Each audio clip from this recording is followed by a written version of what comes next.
C'est une famille de Québec qui a fait les frais de cette peur qui gagne du terrain, Julie, parce que tous les membres de cette famille Oui. ont été expulsés d'un vol parce qu'un des enfants toussait.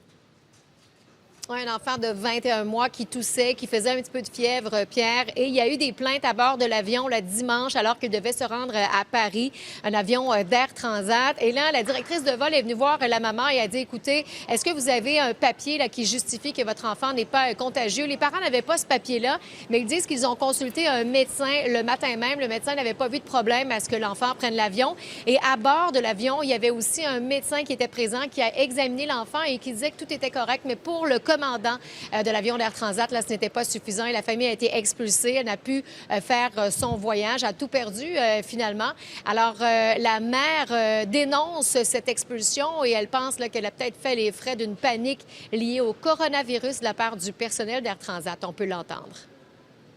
À aucun moment, je pensais mettre les gens en danger en emmenant mon enfant dans un avion. Là. Je trouve que c'est exagéré, en fait, puis que ça, pour moi, ça va nourrir encore plus la peur.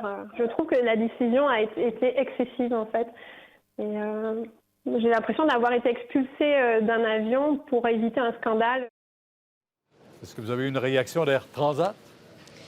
Oui, Air Transat dit qu'on n'a pas paniqué en lien avec le coronavirus, qu'on a simplement appliqué une procédure qui est en place depuis plusieurs années et qui indique que les seuls cas où un passager présentant des signes flagrants d'une maladie contagieuse peut être accepté à bord serait lorsque celui-ci fournit une documentation appropriée remplie par un médecin qualifié, ce que la mère n'avait pas. Mais on ajoute également qu'il y a des discussions peut-être pour dédommager la famille qui a perdu plusieurs milliers de dollars dans cette mésaventure. Mais je peux vous dire, il y a peut-être beaucoup de gens qui apprennent à l'heure actuelle qu'ils doivent avoir ce type de papier d'un médecin lorsqu'ils peuvent présenter certains symptômes, lorsqu'ils prennent un vol et doivent le présenter au personnel de bord. Le message est bon pour plusieurs. Merci.